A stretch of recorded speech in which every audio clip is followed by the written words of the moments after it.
You're listening to the Well Woman podcast. I'm your host, Jema, women's menstrual cycle educator, natural fertility coach, and daytime mermaid.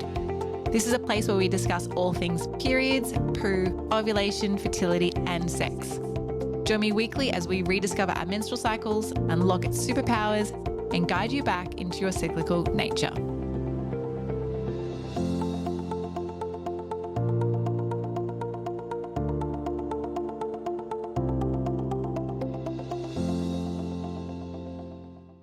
Carla, welcome to the Well Woman podcast. Hello, thank you so much for having me. You are very worth it and very welcome. This has been a very spontaneous conversation that we've really, kicked off with. And for those who are tuning in and listening, I'm going to get you to share a little bit more about yourself. But literally, you had an article come out a few days ago around you being an athlete and the menstrual cycle. And then my best friend sent it to me. My partner sent it to me, and then my best mate was being like, you should reach out to her. And I was like, you know what? Okay. And so here we are having this conversation. It's going to come out just after Aussie titles, but we are recording it just before Aussie titles to give everyone a perspective. So I'm really blessed that you're here. So thank you. No, thank you so much for having me. Thank you so much to the best friends. Shout out to them for, Thanks, Dan. for reaching out. Thank you, Dan. No, I'm so honored to be here. I, love the idea of talking more about this topic. So yeah, I'm really excited. And yeah, I love your vibe. So I think this will be really fun. I hope it's going to be fun too. But let's kick it off with the first question that I ask every guest. Tell us what day of your cycle you're on and how are you checking in and feeling today? Okay, so I'm on day 5 of my cycle. I just pretty much finished my period. I probably still have some light bleeding. Sorry for the TMI. No TMI here. No TMI. I thought so. This period has been a little bit on the more symptom-based side. I have had a little bit of the cramps. And yeah, but I got through it, and I think it's perfect timing because I'm about to head off for Perth for my Australian title. So I kind of had looked in advance and thought, okay, yep, I'm going to get it this day. So I do track my cycle, just putting that out there. I know when I'm going to get it, and I try and really plan ahead if I'm going to get it at a certain time for my racing. So I look ahead for my races, and really fortunately they're my last major races. I've gotten my period either like just before I race and haven't had it for when I'm racing. So not that that's a bad thing if you have your period when you're racing, but obviously just practically it's nice to not have to worry about, changing your tampon at a surf carnival, because that's just, or changing your cup, which would be something I would do, because you just never get around to doing it. And it's not like you're what could I say?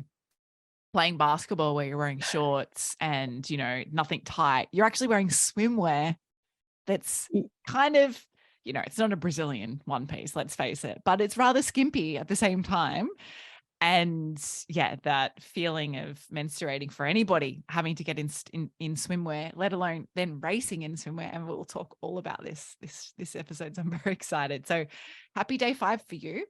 And Thank you. yeah, next week, you're going to be reaching your inner spring, that follicular pinnacle point of your cycle, which is very exciting and a great time to race. So don't you love it when the universe provides alignment like that? Oh, I love it. And yeah, I mean, all about it, but I love racing in my follicular phase. I think mentally, I don't like to, think about it too much, because if I was racing in my luteal phase, that's okay too. But it when you are racing in the follicular phase, you just know that at least you got that on your side. Yes, great point. And we are going to talk all about your training schedule. I'm going to probably ask you way too many questions, just giving you a heads up. But, for everyone to really get an insight of what it's like to be a menstruator and an athlete at the same time, where your body is your business. So there's going to be so many people here who don't even know what Iron Woman sport is or surf life saving, who aren't in Australia, and they don't know probably anything about you, probably all the Australians anyway. So tell us, Carla, who are you? What kind of sport do you play? And how did you get into the sport? Okay, so I am a surf Iron Woman, not to be confused with a triathlete. That's generally what everyone kind of tends to think is what we do. So generally I get asked is, oh, so what bike do you have? And I'm like, no bike. A So beach cruiser. yeah, a beach cruiser with a pretty basket out the front. And So an air horn. so it's the same concept where we do 3 sports in one, but our sports are all ocean dominant. So what we do is we paddle a board, that's one leg, and they're kind of like the long mouths that you see the lifeguards paddling. Then we have a surf ski, that's a second leg. So that's like a kayak, but made for the ocean. So you can punch through waves, you can catch waves. And then we have the swim. So that's just normal swimming in the ocean. Everything is around about 400 to 600 meters for the normal traditional Iron Woman races. And then you do have your endurance race, which is the Coolangatta Gold, which we can talk about a little bit later. But yeah, so it's compromised of swim, board, ski with run transitions. And we race in the ocean all the time, big surf, small surf, flat surf, sharks in the water. And I got into that when I was in the under sixes through a program called Nippers. So Nippers is based all around surf awareness for young children, eventually then progressing the kids up through the ages, taking them out on the board and then teaching them how to be lifesavers. So if you see any of the people on the beach wearing the red and yellow uniforms on your weekend, they're typically patrol members who have sometimes, but not all the time, have gone through Nippers, have done their training to receive their award to then patrol on the beach. Now, some people just patrol and then some people patrol and compete. So I'm one of the people that competes in the Surf Iron Woman races. And I also have to patrol as well because it is a community based sport. So it's surf life saving, it's community based enterprise business. So we all have to complete a number of hours of patrol to be able to compete, which is quite an interesting concept. Not many other sports do that, to have to do volunteer hours and take up your time on the weekends to go supervise beaches. But I think it's a really cool aspect of our sport and keeps everyone a little bit more humble and also allows us to give back to the community in other ways as well. I love that. It's very community based and it kind of, like you said, it is quite humble. And I very much like that. I've visited a number of friends on their patrol days at the beach. Yeah. I'm like, oh, you're hanging at the beach today too? I'll come hang at the beach with you. Yeah, not gonna lie, I will preface that I often complain about having to go to patrol. So anyone listening at home that's gonna be like, this girl is talking smack, she hates going to patrol. I like the concept of it. Just sometimes when you're at the beach all the time, it is a bit of an effort to go back to the beach and patrol all day. But I do love the idea of it. Yeah. And yeah, it's great to decipher between the two. Yeah, yeah. But it is a really good concept. And it's funny because there's not a lot of other professional sports out there where there is that community, volunteer contribution. And I think it's a really beautiful part of surf life saving. And I think it's what for a long time has kept the culture of surf life saving alive, considering it's a very old sport. So it's not, a new sport like skateboarding at the Olympics. It's very old and has a lot of tradition to it too. So that's your sporting background and how you got into the sport, but there's a whole nother side to you, and you don't just train and compete, you also work. And so tell us about the other side of your life. Yeah, so I'm an accredited exercise physiologist. So I went to uni. It's a 4-year degree. I studied at the University in Sydney. So I'm originally from Sydney and just recently moved up to Noosa in Queensland. And basically, what we do is we learn all about the physiology of the body and we learn the effects of exercise on the body. So, specifically, we're looking at individuals with diseases, conditions, injuries, and we're looking at, is exercise effective and what is the most effective and safe way to prescribe exercise for these people. So, I finished my degree. I have worked in clinics for the last 2 years, working with people with all sorts of conditions and injuries, and also just a healthy population, just giving them exercise programs for their goals, specifically targeting more of a Pilates based workout, because I find that that's, a little bit of a niche area that people are loving at the moment. They love the idea of a Pilates workout. So I'm really enjoying that, and it has tied in really, really nicely with my sport, with learning so much about, the effects of exercise on the body. And obviously, as an athlete, you're always, well, I think I'm especially curious about what effect exercise has on my body. So it's tied in so nicely with my profession and obviously with my sport. I love that. And I wanted you to share that because I didn't know this about you until, because obviously this has all happened very fast. Like literally we booked and I think organized this yesterday morning or the morning before or something. Literally. And, so I didn't Google you. I didn't do all this research. And then when you mentioned in our voice messages between each other, you're like, oh yeah, I've got work today. I'm an exercise physiologist. I was like, that's excellent. So this is going to make it an even more interesting conversation because the effects of exercise on the body is one thing, but the effect of menstruation on the body for someone whose body is their business with their sport is another thing. And this is why I feel like it's going to be a really interesting conversation for a lot of people and a lot of potential young competitive athletes to really understand that being a menstruator, there's different ways we can actually treat and honor our body, not just have to push through all the time. So thank you for sharing that. Now, I'd love to just dive into your previous experiences as a menstruator. Are you open to talking about what your period was like when you first went through menarche, which is our very first period? Yeah, for sure. For sure. Awesome. So how old were you roughly when you started menstruating? Oh, good question. I think I was around, I'm going to say 14, Mm-hmm. probably around that age. The funny thing is, and I think maybe this is where my love for the menstrual cycle has come from. When I was in school, I was a lot younger than my peers. So I started when I was 4. So generally, everyone was around that 8 to 12 month mark older than me. So which was fine, and I never felt affected by that until everyone started getting their periods, and I Mm. hadn't had it. And upon reflection, I realized now that, I got my period basically the same time they got theirs. They were just all older than me. But at the time, they were all getting their periods, all my friends in school. And I went to an all girls school. So we talked really openly about it. And I was sitting there always feeling so left out. And I just wanted to get my period so bad so I could just participate in these conversations about, what tampon was you using, and can I get out of swimming too because I have my period, which I've never ever done. So that's irrelevant. But when I finally got my period, I actually remember being really stoked about it and being like, yes, I've got my period. I can join in with the girls now.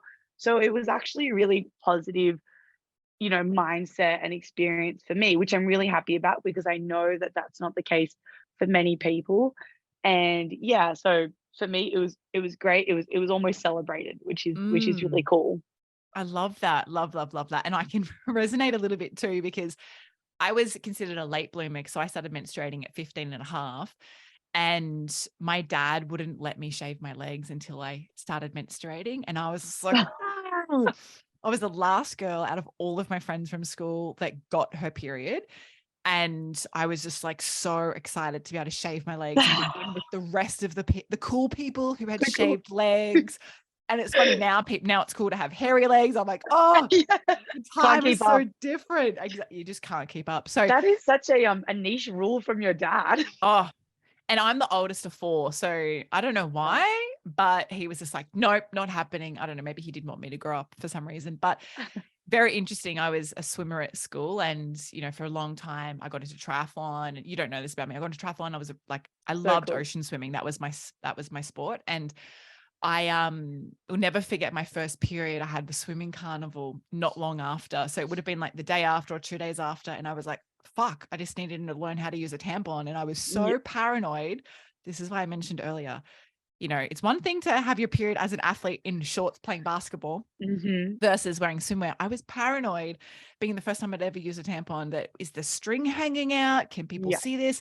Am I going to be bleeding in the pool? Like that saying, if you piss in the pool, it'll go blue. I was fucking so freaked out. But at the same time, that nothing happened. And I felt really proud that like, yeah, I mastered the thing of the tampon. I was like, is it in crooked? Is it the right way? I had no idea. So Very, I can resonate with your story. So thank you for sharing. But around that time, what was your experience of the first, say, few years of menstruation? Do you remember any signs of challenges, anything that stood out for you for that time? Yeah, I think thinking about it, I think I was, really fortunate, or again, we are normalizing, normal periods. So I was really fortunate to have quite an easy normal period. I Mm. generally had, the first few days a little bit heavier, and then it would really die off for the last few days. Obviously, I had my fair share of leaky tampons, getting out of the water, seeing blood running down my leg, thinking, oh God, gotta go. But generally, in terms of symptoms, I never suffered from really bad cramps, really bad lower back pains. My symptoms were really quite stable. Now, I remember having this chat with a lot of my friends, and again, do not know. I have not really looked into the science behind this. So, this is probably way more your expertise. I really think that my consistency with sport really made a difference on that. It just seemed that way compared to my friends who were having, really bad experiences with their period. I never stopped training throughout, from the first day I got my period. I'll share this story because my boyfriend actually asked me the other day. He's very into it all. He said, what was the first, like, what'd you do when you got your period and you had to go swimming the next day? Because, we have swimming every morning. You don't miss unless you're dying on your deathbed. But I remember my mum, and this is going to make her sound really intense, but she's not. She's so lovely. I kind of said, Mum, I got my period. We talked about it. And then I said, So I've got swimming tomorrow. Like, what do I do? And this was the first day I've ever gotten my period. And she's like, Well, here's a tampon. And I was like, I have had friends who had had their period for, a year and had never ever put up a tampon. And here my mom is being like, here's a tampon, put it up on your first ever day. So yeah, I definitely fumbled around with that for a while.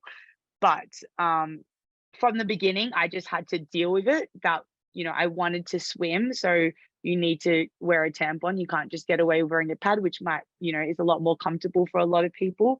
But I had to deal with it, and I just trained all the way through it. And I don't really have any prominent memories of having any bad experiences besides, the time when your tampon is leaking and there's blood running down your leg, which I guess can be quite traumatic for Mm-hmm. some people. But I think I just, I would deal with it. I'd run to the toilet. It's interesting. I never talked about it with coaches. So that is something that I would love to see change, because I think that's something that would have really helped. I remember overhearing one of the older girls have a chat with the coach, and she mentioned her period. And that was a really significant moment where I thought, oh, well, if Gabby is talking to the coach about it, then that's okay. I can probably ever mention if I'm having any issues or if I'm not feeling so well. So the first time I heard that conversation, it did make me feel a lot safer, that if I wasn't feeling my best, which I'm sure there were times that I probably was feeling a little bit off, that I could talk to the coach with it. But it was interesting that it wasn't until I overheard that conversation that I had that moment. Otherwise, I would definitely say I would not have felt comfortable talking to my male swim coach about my period. Mm. And I don't know your age bracket, but I know when I was swimming in high school, and then I got to this age of like 15, I had to choose between swimming and basketball because I just did all the sports, and I chose basketball over swimming. So I just ended my swimming. But and then I picked it up when I did triathlons again later in life. But I, at the time, there was most of the coaches in all the sports I ever did were male. Mm, And I feel like today there's a lot more female coaches, which is fantastic. But it's interesting because around about 3 weeks ago, I was hired by a school to do a menstrual education section online via Zoom for the swim team. It was so a cool. private school in Sydney to talk about this, and their head coach is male, and then their assistant coach is female. And that assistant coach had been a client of mine. So she's like, you need to come and speak to our girls about it so we can, create an open conversation between all people in the team, not just, the students and not just the coaches. So I really feel there's a lot changing in that, but that would have been very daunting, I can imagine, because I was a competitive rower. Look at all the sports I did. I was a very competitive stillwater Stop rower. flexing.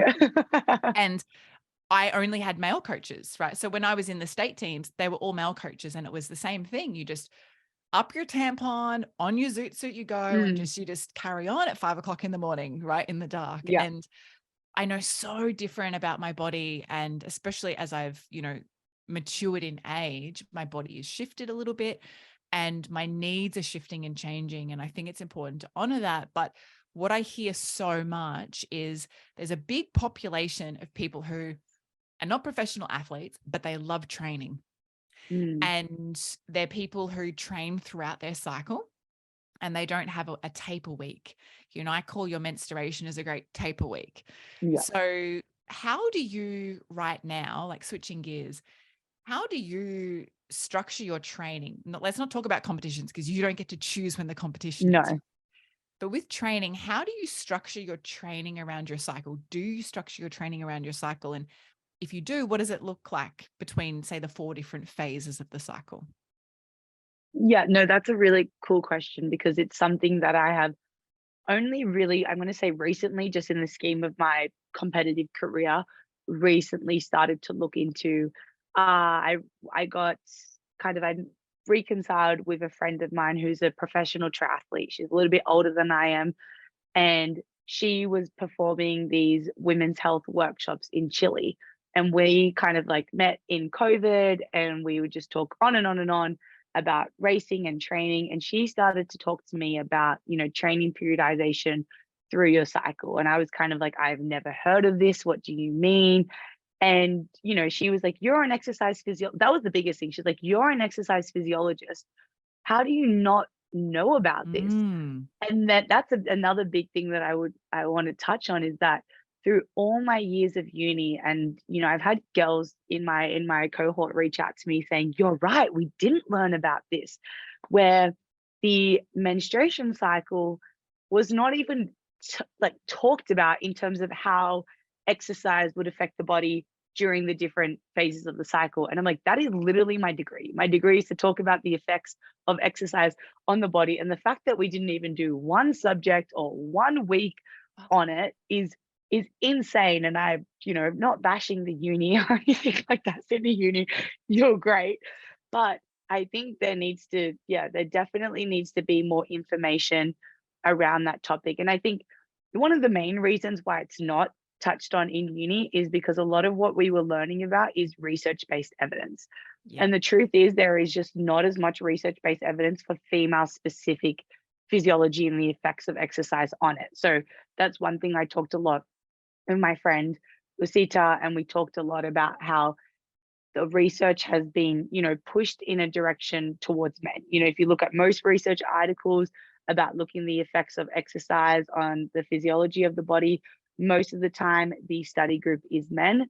And when they have done female study groups, they just say, female study group. They don't look at, different phases of the cycle. Only now, if you search into it, you can find a lot more research articles to support the differences of, performance adaptations during the cycle. The issue with these articles is that they are sparse. So Mm. there's not many of them. And the problem in the science world is that something needs to be done a million times before it's seen as, conclusive, and the outcome needs to be proven lots and lots of times because there are so many variables in each study.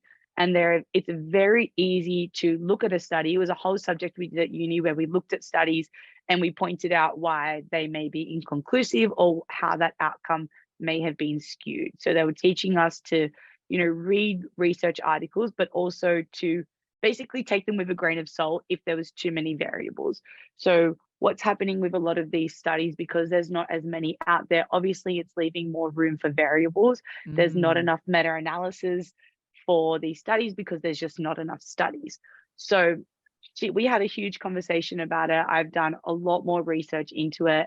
And despite maybe not being able to, unis may able to teach the subject because there isn't enough research support behind it, I think I've done a lot of research into it, and I'm also using my clinical reasoning as an exercise physiologist, and of course my own experience of how do I feel throughout my cycle to now make changes to my training. So that was just a long-winded No, this is great. explanation. Can I ask you a question on, can we talk about Yeah, that before of you talk course. about your training? Yeah, Is that, men are very reliable in their bodies, like so their reliable. cycles. And I'm always talking about, like, one of the key education pieces to begin the education of the menstrual cycle is that men run on a 24-hour cycle, whereas born females run on a 26 to 32 day cycle. So that, Cycle.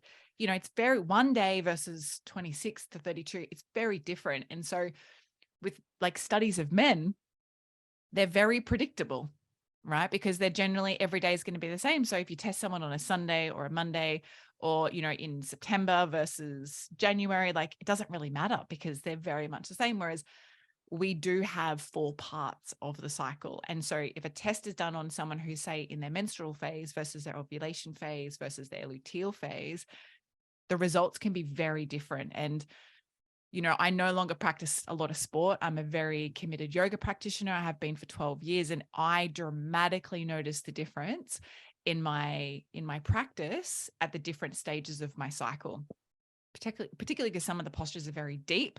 And so I Mm, just know that if I get too deep into them, that actually halters my experience of being able to menstruate properly. And then that can lead to other challenges. And I think that it's important for everyone listening to know that it's not that studies are wrong or that they're not inclusive. It's just that for so long, medicine's been really based around the male's body because it's so reliable. yes, it's really Whereas, hard to make a study. Number one, it's really hard to tick all the boxes of a study. It's expensive and it's mhm, time consuming and it's really hard to control variables. That was like the biggest thing I learned in uni. I had a lot of respect for, people who took part in these studies and who ran these studies. So now add in the fact that you have to take into a female's menstrual cycle, you're like, oh my God, we might as well not bother because it's so hard and you're we don't trying have to the money for this. we don't have enough time. And they probably don't. And there's probably, there wasn't enough interest for it as well. There wasn't enough demand. So of course, like why would they bother? Really? It kind of makes me feel like, you know what? Fuck it. I'll do my own study. I'll reach out to like Literally. 100 female athletes and I'll say, all right, on day 1 of your cycle, how, like fill out this particular, Hmm. criteria. And then on day 7 of your cycle, fill out this. And then here's a test ovulation kit. And when you're ovulating, do this. And then after, Yes. 7 days after you've ovulated, let's test this. And I think it's so much, instead of just doing it once, you have to do it 4 times. And that's what makes it really challenging. A lot of people are like, fuck that, I don't have the time for that. So Yeah. all the money, all the resources. So yeah, I'm glad that we covered that so people can really understand. And it's the same around, you know, the writing of the menstrual cycle and the history of the menstrual cycle is that only men, I don't know if you know this, but only men could scribe. Women were not allowed to scribe for hundreds of years.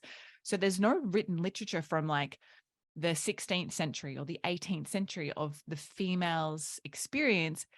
Everything that's written was written by men. And there's Mm. a whole time there when women wanted to write or even, write a novel, is that they had to be published under their husband's name Yeah, because they couldn't they publish a book couldn't. because they were a woman. And so we live in a really empowering time for born females, but at the same time, there's so much work to do.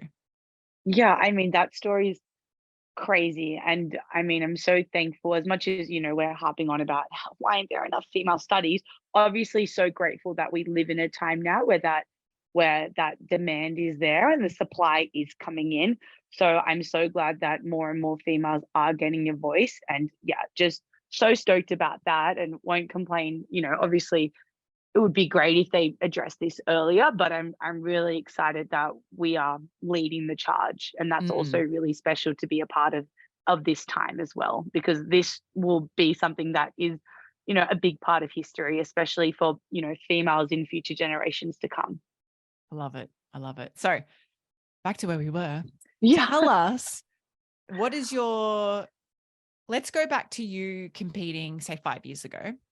Mm. What was your training around your cycle like then?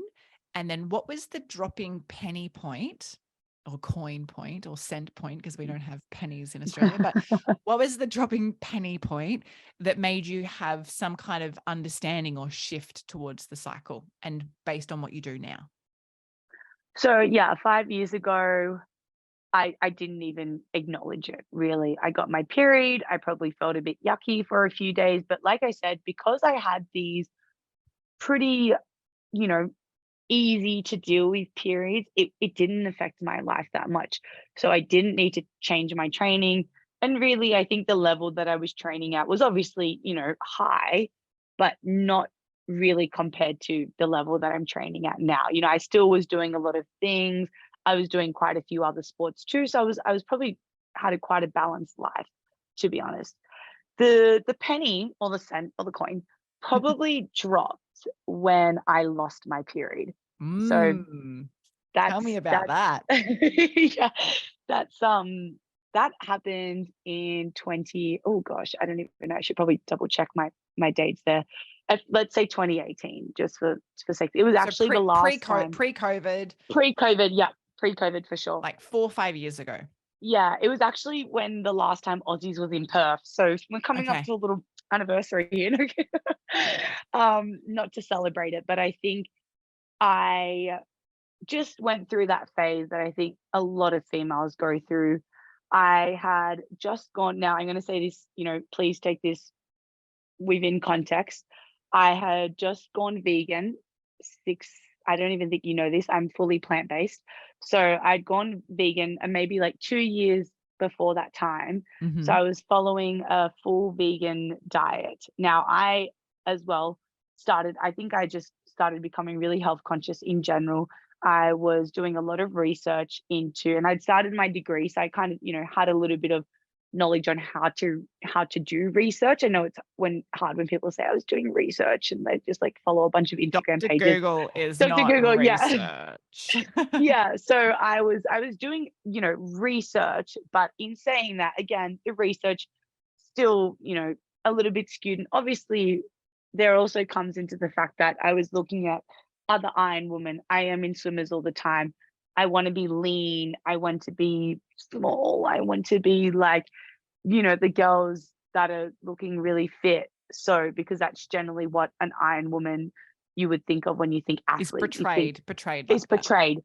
Mm. portrayed, right? Is portrayed as being lean and fit. And it wasn't something I feel like I really did on purpose.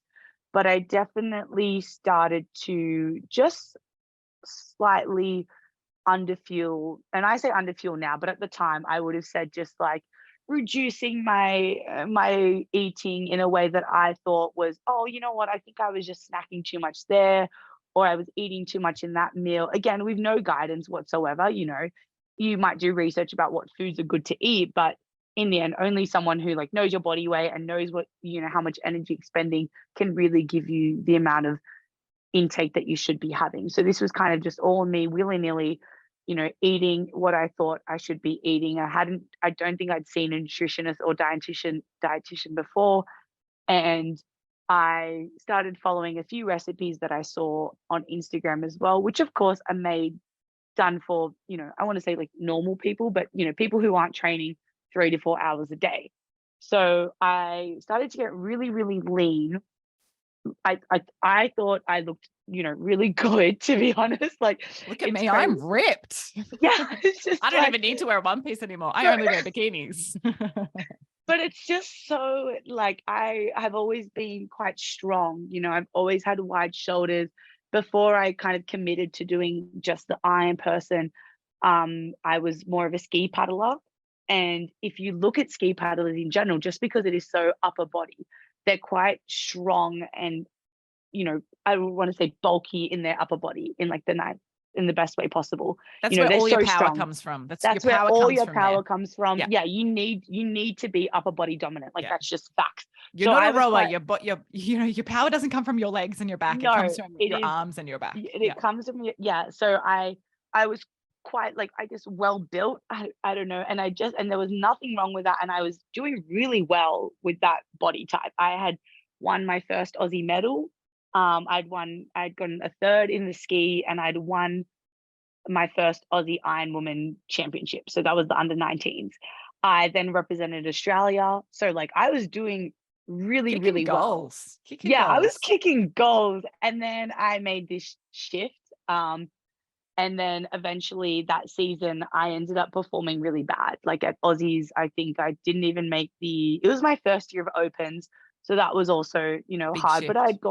I'd gone from winning the Australian titles to now not even making an iron person final or a ski final. Like I think I made the swim final and like no offense, but it's not that hard to make the swim final. Don't kill me, guys. But like at the Maybe time I it should try wasn't for that. yeah. I'm kidding. I'm kidding. So, and at that time, I lost my period. I didn't have it anymore. It slowly started getting lighter and lighter. And we actually went to the doctor about it. And the doctor was basically like, I've known you for years. I know that you train at quite a high level. And this isn't too much of an area of concern. We see that this is very common in athletes. And as long as you get it back, then I'm not too concerned. And, that's so hard to kind of, like, think back on, and I don't, have any ill feelings towards this doctor because if you are looking at a lot of research, it is quite common for females to lose their period. So, yes, that's correct. It's common for females to lose their period. Is it not an area of concern? That's where my opinion definitely changes. So Mm. from that point on, I was fortunate enough to, as soon as I finished racing, went to Bali, had a week off. I remember actually being in Bali and my gut being really, really bad. So only now, like, a few years later, am I kind of connecting the dots that, I had really poor gut health. The symptoms that I was feeling that I thought were so unrelated to, my menstrual cycle were actually really connected. Really bad gut health, always cold, always feeling really, really tired. And then I came back from Bali, rested, and I got my period back straight away. So very fortunate. Now I would say very fortunate that it was such a seamless Mm. transition to getting back my period, and I haven't lost it again ever since. But that was definitely a wake up call that I felt that as soon as my performance started declining, I was like, okay, you might, look lean and you might look good, but what's the point of that if what you want to be is a good athlete? And you might look like a good athlete right now, but if you're not a good athlete, there's no point of looking like this. Yeah. Yeah. Pushing yourself to receive the looks as opposed to The the performance. results. Yeah. Yeah, the results. Yeah. So interesting because you are right. A lot of women who do push their bodies, and it's actually a huge thing that occurs in young. So if there's any young Mm, nippers or young athletes listening to this who are in the early stages of menarche, so their first menstruation through to the first, say, 3 to 5 years, is that it's very common for teenage girls, if they're like, I'll just hypothetically say sports, but like gymnasts, swimmers, mm, runners, like athletics, cross country, who are doing a lot of training and they're putting their body through a lot of pressure whilst their body's also trying to develop. And so what happens is that the body doesn't actually feel very safe and supported to have that mm, essential development for menstruation. And so for that, the body actually has to reach a certain amount of fat percentage. And so mhm, hence you saying that you lost a lot of weight. So your body has to have a certain fat percentage. For menarche, you actually have to reach a certain percentage of like bone density. So, mm. because that's what's needed to be able to carry a child. Now, when you're 14, you're like, but I don't want to have a fucking baby. Like, this is not my goals in life right now.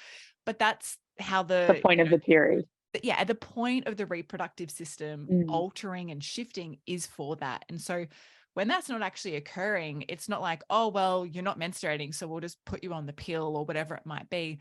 It's actually a sign. And it's important to recognize that your period is actually a monthly health check. And if you're not getting a period or it's coming through with lots of messages like pain, bloating, constipation, diarrhea, migraines, headaches, heavy flow, stagnant flow, barely bleeding at all. They're all messages that your body's like, hey, sorry, I feel like I'm hijacking the combo. Yeah, no. but they're messages that the body's like, hey, something's going on here. Like, are you listening to me? Like, I'm trying to talk to you. And you're very fortunate that you did have a period that returned, because a lot of athletes, it can stay that way for a long time. And one of, I would say, the most common sports, define sport, but Mm, common sports that this does occur is with, figure competitions. Mm. So like, it's not called bodybuilding. Is it bodybuilding? Body Yeah. figure Body competition, fit. Yeah. Yeah. like body fitness, when you're like getting really lean, you've got very low fat percentage and you're trying to look as ripped as possible, ideally with a great spray tan. So you look good under the show lights. But there's nothing against that sport, but you need to understand that that's going to really impact your fertility, whether you want to have a baby right now or not. So I love that you're sharing that this occurred with you and you had that experience, because I'm sure it gives you a different experience now of when you do menstruate. Yeah, for sure. And another interesting thing that I want to point out is actually, I remember this conversation so clearly. I was standing on the beach with three other Iron women who were really acclaimed, like more acclaimed than me at the time.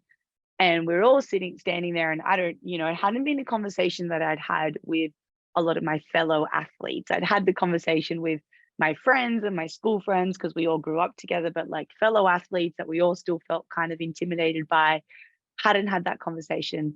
And somehow we started talking about periods. And I think there was five of us there, and three or four out of the five all said they didn't get a period. And Mm. so for me, standing there being like, yep, I don't have my period. And then, you know, Miss So and Iron so and Woman, so and yeah, so and Miss so and Iron so. Woman of five times, 5 times Australian champion, telling me she didn't get her period either. I'm like, oh, yeah, I am on the right track, which is just so silly to think of now, but it's just so crazy. And I say silly, but I want to put that out there that I know are probably a lot of the listeners and other females who might be listening to this might be thinking the same thing. So I don't want to, make you feel bad about yourself. We just really want to reiterate that losing your period doesn't make you a legit athlete and doesn't mean that you're training really, really hard and that, yep, you've made it. And that, if you still have your period, then, your body fat is too high, or that you aren't training hard enough and that you need to stop fueling yourself so that you lose your period so you become a legit athlete. Like, that's what we're just trying to reiterate. And I really love what you said about having this menstrual cycle as a health indicator. I think as females, we should see it as a really like fortunate thing to have this thing that happens to us every month with symptoms and with hormone changes that gives us an indicator of what our health is like without having to do a blood test every month or every few weeks, without having to Mm. go get a health check.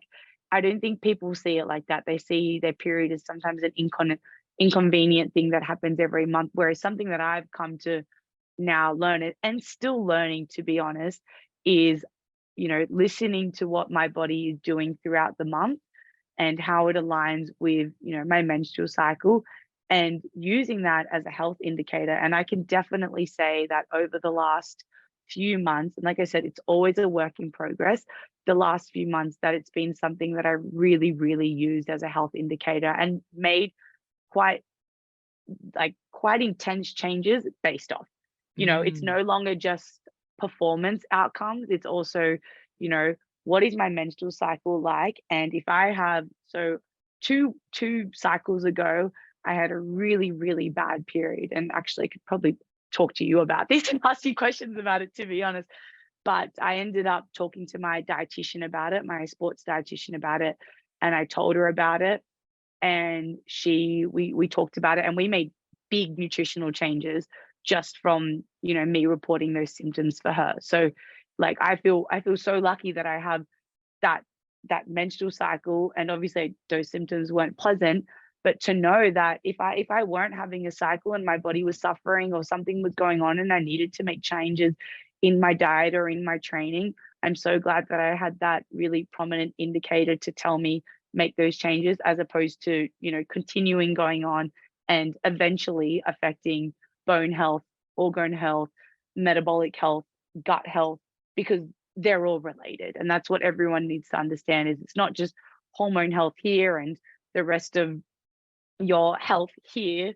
Sorry, people can't see my hands, but it's not just hormone health in one box and then the rest of your health in another box. It's all really, really closely related, with hormone health almost being one of, well, I would say the most important part of being a female And of being a human, because and if of you being think a human. of you know, adrenaline, if you think of Mm-hmm. melatonin, you think of serotonin, you think of oxytocin, like cortisol, all of these hormones, both Of men course. and women, all genders have these hormones, and they place an even more important role when you are an athlete, because you really need to have optimal melatonin production so you get really restorative and rejuvenative sleep, not just, oh yeah, I went to bed and I slept. Like, no.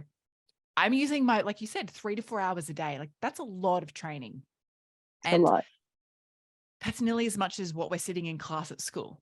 Like, if you take out the you know, the morning tea, the recess, and then the lunchtime break, you take those out, that's really how long children are sitting in class all day. That's a lot of time.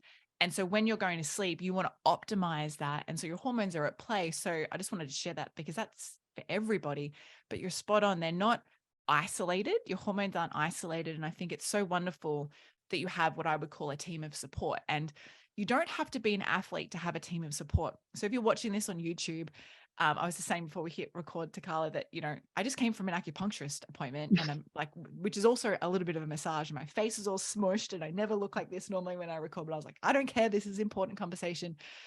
But that's part of my support team, you know, to help me stay regular, to help me stay connected and aware of where my body is and what my meridians are doing and how's my kidney health, how's my liver health. And anybody can have a support team. You don't have to be a professional athlete. And if something feels off, I love your message is like, look into that. Like, don't just shun it away. And so many people and young menstruators like, oh God, you're so lucky you don't have a period. Yeah. But how lucky are you long term? Yeah, for sure. I think that's what people need to realize is, in the end, if you want to have a baby, you need to have a period. So that's the biggest thing that I tell people. I'm like, do you want a baby? Yes. Well, you need to have a period. And I'm like, oh yeah, that's fine. I'll think about that later.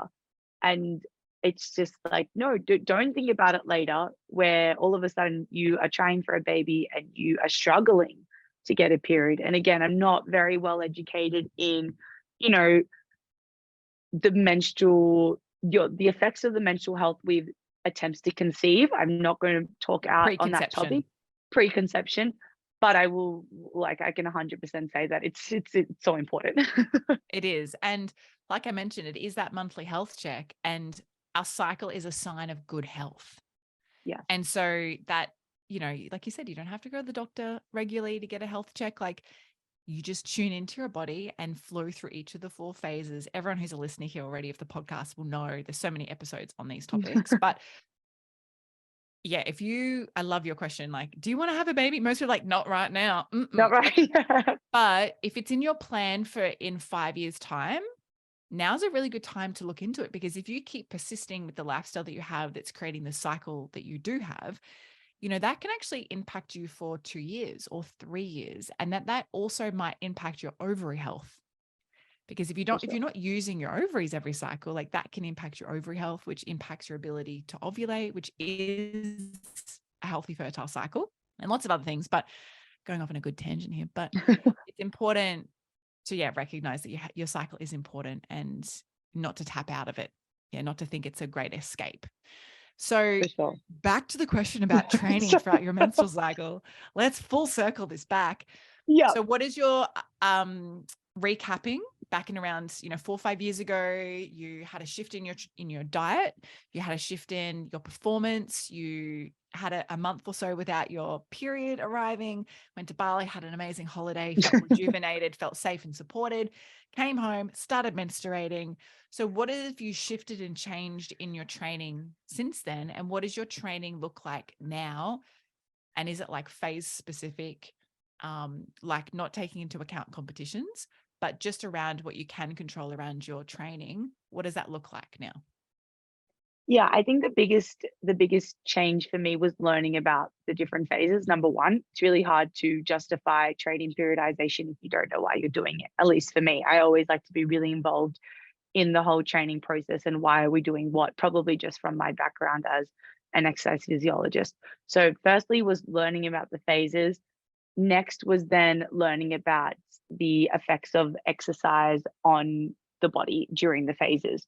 So talking a lot with my, with my best friend Lucita, who is now actually my, business partner. We actually talk a lot about this in our business called Women Performance, where we look a lot about training periodization and education for specifically for female athletes or just for anyone training, and how to get the most out of your training by working alongside your cycle. Now, it's funny, you've mentioned before how I wish we could just create our own create our own experiment with your own athletes. It's really interesting because Lucita and I often talk about ourselves as subjects of an experiment. Maybe So we'll do this together. maybe we'll do this. So ever since I learned about this, and this was probably like a year and a half ago, I have really passionately and really religiously tracked my cycle and really been in tune with how I feel. So of course, we won't go through it all. You guys can listen to another podcast about the different phases, but I think it's important to note that, from day one to ovulation, you have your menstruation and you have your follicular phase. This is generally when, higher intensity exercise is welcomed. Your body is adapting a little bit better. There's a greater ability to handle fatigue. You have a lower core temperature in general. So that's just the science behind it. But in general, during that follicular phase, I tend to try and put my intensity sessions in that phase. Now, I will say that even knowing all this information, I still don't feel like I have hit the nail on the head with my training. So that's just important to note that even, yes, I have had some pretty, amazing achievements recently, and it's still a work in progress. And there are so many factors that go into it. And it's still, difficult conversations with coaches who, need to be educated on it or who aren't educated on it. So you constantly trying to convince people why you're doing things a certain way. So I will say that I will say what I'm trying to do, and just know that I haven't hit the nail on the head yet, and it's still a work in progress. So what I try and do is put those higher intensity sessions towards the first half of my cycle, and then after ovulation you go into your luteal phase, and I do feel the effects of my luteal phase. Now, whether it's placebo and I just know too much now that I can't ignore it, but I Can't really unsee it. I can't unsee it. I just really can't. But especially towards the end of my cycle, so towards, the 25th or the 24 day, it depends how long your cycle is, but for me, it's roughly around 28 days. From that 24th day onwards, I really do feel like my body is demanding me for a rest, and probably on a more extreme level than someone who is not training really hard. But I'm sure if you tune in, you will feel the same effects too. And I really try. Again, I'm not perfect. Your There are times intention my is intention is to back off my training during that moment to try and prepare my body for menstruation. And my acupuncturist as well, um, put it really nicely to me one time. She was like, I want you to have a really good bleed this cycle, because then that will provide you with the resources to have a great bleed the next cycle. And it's all related. And there are benefits to having, we've talked about a healthy menstrual cycle. So she's like, I want you to have a good bleed in this cycle. So I really recommend you just dropping down on the intensity, because I did have those really bad symptoms, 2 cycles ago. Dropping down on the intensity as well for those first few days of menstruation. So generally what I try and do is drop the intensity down as I lead into my menstruation to try and encourage a good bleed. Hope everyone goes around saying that one. I really liked it. And then obviously on the first few days of my period, for me, I tend to have a heavier period at the start. And you do have those feelings of discomfort. I know maybe it's a little bit different for everyone, but personally, I do get a little bit of that heavy feeling, that bloaty feeling, and just the feeling that you're bleeding and losing a lot of blood, for 3 days. So I try not be too hard. I think the biggest thing is I try not be too hard on myself. If I'm feeling like crap, I know that there's a reason for it. And I think a lot of being an athlete is just justifying things. So I feel justified. I feel it's okay to drop the intensity down. I'm feeling really, really tired. I might take this session off in an extreme world.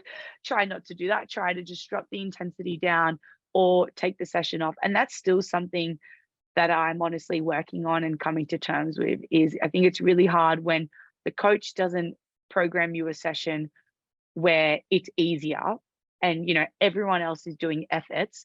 It's really hard to go, you know what, I'm going to drop the intensity this session, and I'm not going to be tempted just because old mate next to me, who I'm always in a competitive battle with, is going really, really hard. I'm not going to try verse them and push myself, because this is what I feel like my body needs, and my body will thank me for it when I'm out of my 3-4 days of heaviness and back into my follicular phase where I can go really, really hard.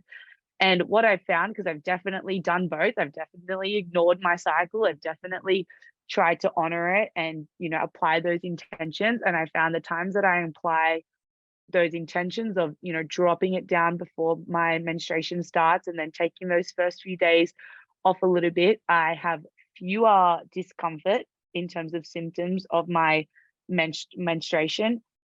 Overall, my period goes a lot more smoothly in terms of less bad symptoms, less fatigue, and then I feel a lot fresher to then hit my higher intensity sessions in my follicular phase. So I think it's really hard when you're doing kind of group orientated sports to have your own training program. And that's what I've talked a lot about with coaches, because in my sport specifically, we train in huge groups, like groups of 20. The swim squad is a mixture of boys, girls, 24-year-olds, 15-year-olds. And then same with my surf squad. It's mostly male dominant as well. We've got 60-year-old masters ski paddling next to us, and then we've got 16-year-old boys paddling next to me.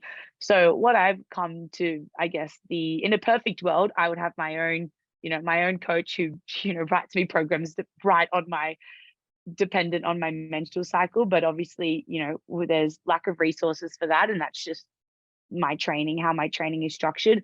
But the biggest thing that I'm trying to input into my training is just taking my training into my own hands and being really communicative with the coach as well, so they know. And I say, hey coach, I'm straight honest now. I think I've talked about it so long. I'm like, I'm just about to get my periods, I'm just going to drop the intensity down. And most of the time they're like, okay girl, you do what you need to do.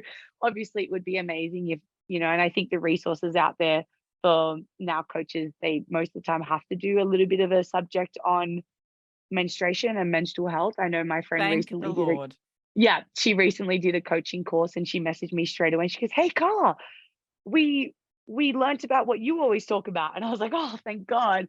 So that's really cool to see. But a lot of coaches are still old school. So I understand it's really, really hard to speak out against a coach. And again, this is something I've really struggled with as well. So I'm talking, and that's me talking from a place of someone who feels really passionate about training around the menstrual cycle and has all this education. And even sometimes I'm still scared to speak out and tell my coach that I'm going to drop the intensity down. And I think that just comes from, not wanting to disappoint the coach, not wanting to look weak.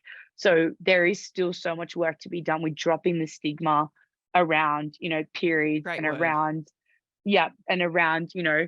I'm not being soft because I'm bleeding. You know what I mean? Like I'm being smart about what is actually happening in my body. And if you want me to be able to perform, to the best of my ability, it is crucial that we are addressing the fact that what my body is going through is not the same as what John in the lane over is going through. And maybe he can with train his 24-hour hormone with his cycle. 24-hour hormone cycle, like it's just not the same. So you cannot treat me the same as John. So it's just a lot of the time I have to take that into my own hands, and I'm getting better at it. So I'm just really encouraging anyone listening who feels like it might be really hard, and you might say, but my coach has 50 athletes in the squad. How is he going to write me my own specific plan? It doesn't need to be a specific plan. It doesn't need to be a whole session change. It just needs to be you realizing where you are at in your cycle, really being in tune with how you feel, and making that conscious decision to either drop the intensity if you need to, maybe, don't even go to that session if you know that you can't do it. If you know that you can't not train hard because other people are training hard, maybe go and do your own session, or maybe go and do a yoga class, if Change it that's what up. your body needs, change it up. And that's something that I've really been working on in the last few months, and in the last year, because I want to be the best athlete that I can be. And I really want to work with my body and get the most out of my body. And it's something that I've just really felt has become really important for me. And I can see the effects. I think that's the main thing. I can see the effects of what happens of when I train with my cycle. So I think it's so important. And look, the research is there. So it's no longer just like, this is happening to me, so this might happen to you. The research is there to support it. So now we need more education for coaches so that they can encourage their athletes to try and speak out about it more, and just ask them, how are you feeling? It doesn't need to be, what day of your cycle are you on? Like, are you having a good bleed? Like, it doesn't need to be that, which would be great actually if they did ask those questions. But I know that there is still stigma around periods. So it just needs to be a small conversation. How are you feeling? And you say to your coach, hey coach, look, I'm not feeling my best today. I'm in a certain phase of my cycle, so I'm just going to drop it down. And I assure you, if you say that to your coach is going to be like, go girl, you do your thing. Well, firstly, I'm so proud of you, right? Because it Thanks. takes, I don't want to say it takes balls, but it takes fucking good ovaries to be able to like speak up to, especially to a male who doesn't have a lived experience, because they don't have a full understanding. Even if they have the education, they still don't have the full understanding. But it takes a lot of powerful ovaries to be able to stand in your own power to say, hang on a second, that's not going to work for me today. Yeah. And I always love to use the analogy, Carla, is that just drive your own car. Don't try to drive the car someone else is driving in the lane next to you. Just stick to your own lane. And when you have the ability to do that, you actually are tapping more into your own needs, like you mentioned. And because of that, your body's going to gift you so much more. And often injuries occur when you're pushing yourself because of competition or comparisonitis. Mm. And so I see this in yoga all the time. Yeah, it's like yoga is an individual sport. It's not even a sport in like technical term. It's a spiritual It's practice. But amazing. Yoga is amazing. No, I props to, yeah, it's amazing. yoga's I great. respect. But it's you and your mat, and that's it. But you could be in a class with 40 people and you're like, oh, well, I don't really feel like my back's right to do a wheel or a back bend today. So, but everyone else is doing it. I don't want to look like I can't do it. So I'm just going to do it anyway. And we need to let go of that. That's the Yes. taught, like competitiveness of us. It's the taught comparison. It's the taught, I don't want to look weak. We need to actually start thinking and embracing that living in tune with your menstrual cycle is a power, and it's Yeah. very empowering. And I love that you speak up on this, particularly to your coaches and to those around you, because it really can empower the other times and the other aspects of your cycle. And from all the athletes that I've ever worked with as clients, is that you can hit better PBs when you're in that spring and summer phase of your cycle, and you can go longer and stronger. So you've got more endurance ability in that luteal phase. Plus you want to be long and strong. You don't want to be fast out of the blocks. And, surf life saving is a fast sport, unless you're doing Yeah. cooling out of gold, which is a fucking endurance sport for crazy people like Carla. But I think it's really important to understand that each phase has a very unique possibility and potential. And that menstrual time, if you just honor it, and what I always teach my clients, regardless, because we live in a society, I know on Southeast Queensland where we live, there's a lot of outdoor atmosphere of like moving your body every day and exercising and training and looking fit and grading your swimmers. But it's very important to move your body every day, but you can change the movement. And so I don't call it Yes. exercise. I'm like, how can you customize that movement? And so through menstruation, I'd love to share with you that, I do encourage more stretching, more yin yoga, more self-massage, which actually is a form of movement because you're using a lymphatic system and you're moving other things in your body. But those things are actually way more beneficial for your soul and your spirit to come back with more passion after a little 1 or 2 or 3 day break. And so I hope this inspires the listeners to Stop trying to be like your male counterparts in your sport and start to recognize that you're different. And one last thing I'll share is that when I was doing triathlon, I'll never forget when I was training for an Ironman that, every Saturday was like a 180K bike ride, and regardless of where you are in your cycle, like I'm sitting on that fucking hard seat, rubbing against my labia. Yeah. Like those bloody bike pads are not padded enough. They are padded, but they're not enough padded. And these are the true conversations that aren't happening. But regardless, is like I'm comparing myself. This is in my 20s. I would compare myself that I'm not keeping up with a 35-year-old man who can just gun it up the freaking huge hill. And it's not about that anymore. It's about, well, what am I doing in my boat? Yeah, in my ski, on my board, in my lane. And how can I best serve me? Because ultimately, when it comes to race day, it's an individual sport. Yeah. And I think that applies to your sport specifically, but I think it's really important to just remember that the only race you're really running and racing is your own. And so how can we really honor our training and our bodies so that we can actually turn up on race day for you next week or last week, if you're listening to this live, turning up ready more than ever for the race. And if you're not an athlete and you are a stay-at-home athlete, you could say, is that the same thing applies to you. Is like, well, what is the race you're turning up to? Is it turning up to your best health? And if it is what you're doing really serving that?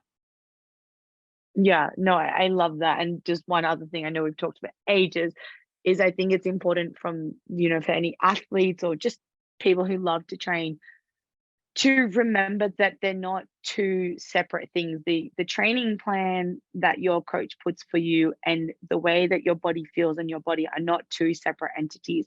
They need to be seen as one. So you wanting to complete the workout to its full capacity is not separate to how you feel, if that makes sense. So it's Total really sense. important to remember that your body you'll be able to get more out of your body if you trained, to its best capacity, taking into account what's happening to it each month. It's different for men. For females, we do go through that, 28-day or however long cycle. So you can't think of it as I just need to get the session done. You need to think, my body. I love how you said earlier on it. You said my body is my business. Like it is, same way that a carpenter will have his tools. My tool is my body, and if my body is not in the best place that it can be, and not just physically, but like you said, spiritually and mentally, you are not going to be able to get the best out of your body. And that's something that I really tried to, zone in on in the last, few years, and especially in the last few months, as I feel like I've taken a step up with my training. And that's been something that's been so imperative, is that, yeah, it's all connected. The mind, the physical sense, the spiritual sense. And when I'm training and performing my best, it's because all of those, I'm addressing each and every one of those aspects, not just them individually. So I hope that anyone who might think that, oh, they don't need to think about this and they don't need to find ways to honor themselves and take time out of their training, or to step back away from sport and think like, how am I actually doing, and how does my, not just my body feel, but how does my, inner self feel?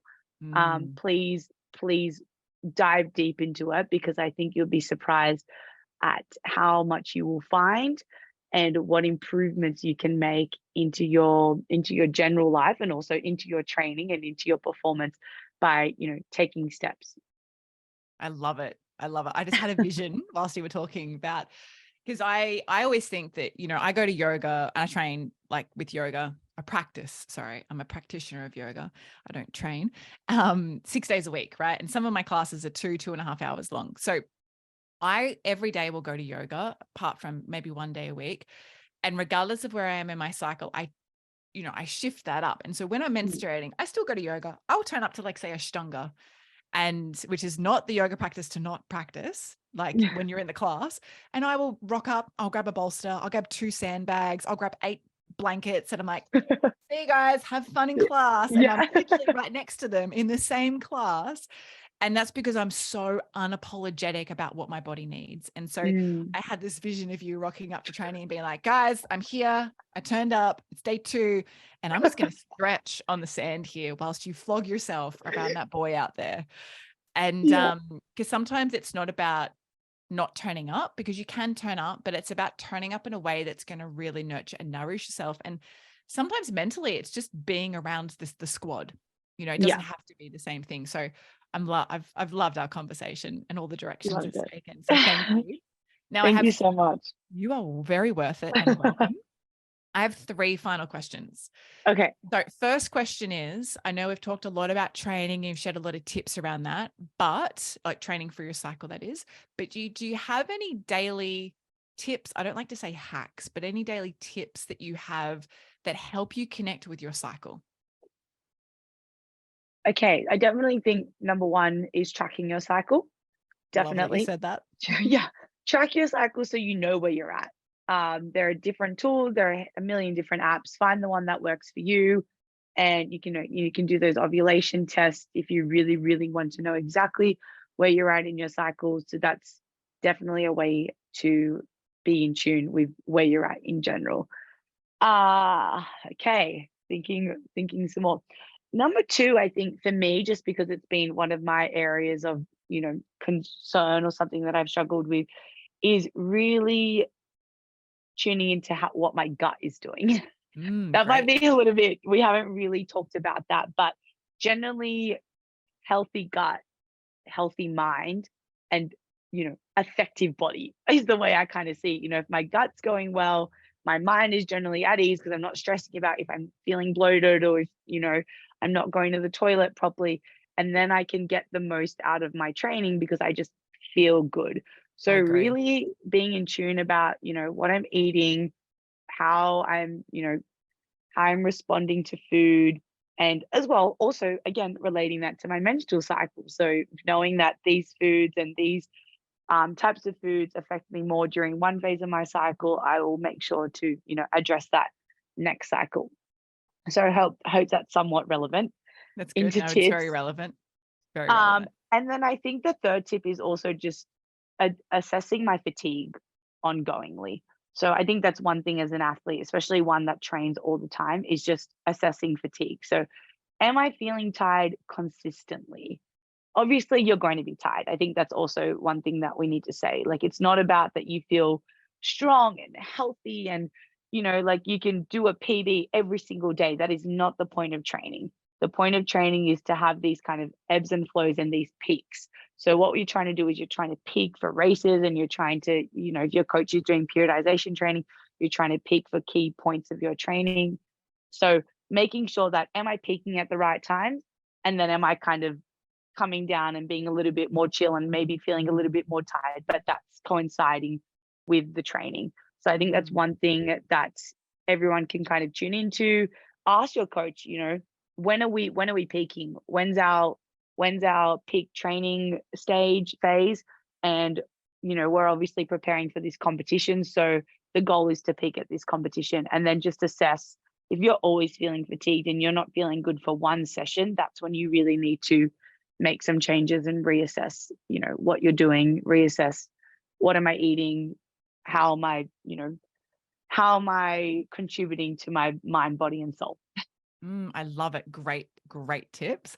And I love that you use number 1 as the menstrual cycle and tracking, because I encourage everyone to use a written tracker. Apps are great, but to create better awareness, use a written tracker. It becomes like a school project. So you can keep your trackers in front Mm. of you. If you get like 3 in a row, and you can be like, okay, did I feel the same every day on day 13 for each of the 3 cycles? Or what was I like on day 25? Like you said, when you turned the inward style towards your menstruation, and you can actually start to see it in front of you, and it becomes way more tangible as opposed to like just tapping on your phone. So if you're listening to this, I have free resources and free downloadables for trackers that are printable. I love that. I'm Um, definitely going to hit you up about it. well, Hit you up about perfect. that. Hit me up anytime. And I would encourage you, if you are an athlete or an aspiring athlete, is to track your fatigue on there. Like you mentioned, I always like to say, track your sleep, your fatigue, and your energy levels, and notice if you're, say you give it a sliding scale 1 to 10. 10 being like so extremely fatigued, 1 being like next to nothing. If you track it with a number every single day and then you look over, say, 6 trackers, you'll start to see a pattern arise in your cycle. And you're like, wow, I'm actually always fatigued at this time. That has nothing to do with the argument I had with my partner last night. It has nothing to do with the fact I didn't like yesterday's training session. That's actually a part of my cycle. And you'll start to differentiate between what is my cyclical nature and what is actually my life, which is training or personal life or work life. And so they're my little tips. Sorry, I feel like I I love hijacked that. I'm going to use that. I don't even do that. So you. Well, there you go. That's your there we go. that's your new insight secret until all the athletes Yeah. listen to this. No, I've definitely worked with a number of athletes in my time, and I think it's a really great way to work out what is your cyclical nature, because that's the best discovery is like, okay, well, I can even customize even more rather than just my Yeah, bleeding time. So that's of that. Now, second question I had for you is, how can everybody find you? So everyone's going to be listening to this and be like, what's this period thing that you do with your friend? course. And I want to follow your competitions and your training progress and your journey. So where can they find you? So my personal, mostly I'm most active on my personal Instagram page, which is just at Carla Papac. So we'll link that down below. And then my women's health page is called Women Performance. So it's WOMAN. And what we do a lot on there is provide nutritional advice, tips about products. That's one thing that we love to do is we love to try different products, especially her being a triathlete. Triathletes love supplements and love the latest gadgets to use when they're racing. And same with all athletes, you need supplements to an extent. So we're always testing products, and we also have workshops explaining the different phases of the cycle and what kind of happens during those cycles and how it might affect your training, and little tips on how to periodize your training around your cycle. So that's Women Performance, and we have online workshops, and we also provide information on our Instagram. I love all of this so much. So I already follow both of your pages, so I'll include those links in the show notes. Everybody go and check them out. I'm loving this. Okay, last question, I promise. We're going to change gears a bit. I ask every Okay. guest this, okay? And you've probably never listened to any episode of my show, so this is going to be a great surprise. I want you to think back to your younger menstruating self. So that 14-year-old self who's so excited to be part of the girl gang who are all menstruating. What are 3 things that you now know today that you wish you had have known then? Ooh. I think the biggest thing, number one would be, don't stress about getting your period. It will come. You're a healthy girl and you will get your period, because I think I was stressing a lot about it. Number two is your body is going to go through changes, and that's okay. And that's all a part of going through puberty and becoming a woman. So instead of rejecting those changes, honor them, welcome them, as uncomfortable and weird as they may feel. Remember that every other female is also going through it. So you're all in it together. And number 3 is talk more. So let's normalize periods. Talk about it with your friends, because I assure you that they're thinking what you're thinking, and they probably just want a friend to talk about it with. Talk about it with your mom, talk about it with the females in your life that you trust, and also talk about it with your boyfriends as well. It's so cool to now being older, have these conversations with my friends, my male friends.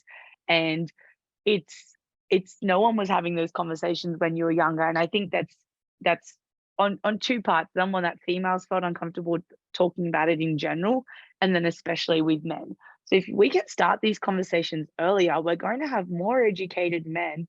And then when it comes time to when men and women need to coexist beside each other, when you move in with a guy, that they're going to know every part of you. They're going to be looking at you all the time. They're going to be asking you what's happening, and you want to be able to tell them, I'm on my period, I feel XYZ. And then of course, when you want to conceive, that's another important topic that you need to address is, if you're ovulating, that's why we're not getting into pregnancy chat now. But honestly, it's just important. Let's save that for another episode. Let's save that for another podcast. But it's important to be able to have honest conversations with your partner that will make you feel more comfortable with who you are. So if we can normalize these topics with females, other males, and then of course, coaches are included in that. Let's do it from as young of an age as possible so we can have females feeling as comfortable as possible when they are having, a crappy menstrual cycle and they're feeling these symptoms and they're feeling down in the dumps, to be able to talk to the people around them about it. I don't even want to add to that. There were three great things. And I will say, around talking more. So I hope everyone who's listening to this has got so much value out of it. I know that I've had so much fun having this chat with you. So thank you so much for being here. Thank you so much. And all the best with Aussie titles, because people are going to be listening to this and it's after Aussie titles. So all the best. And I'm very excited to support you and see what happens over the next week during competition time. And again, thank you for being a crusader in menstrual awareness and education for athletes and really being a great role model. So thank you. Thank you so much for having me, guys.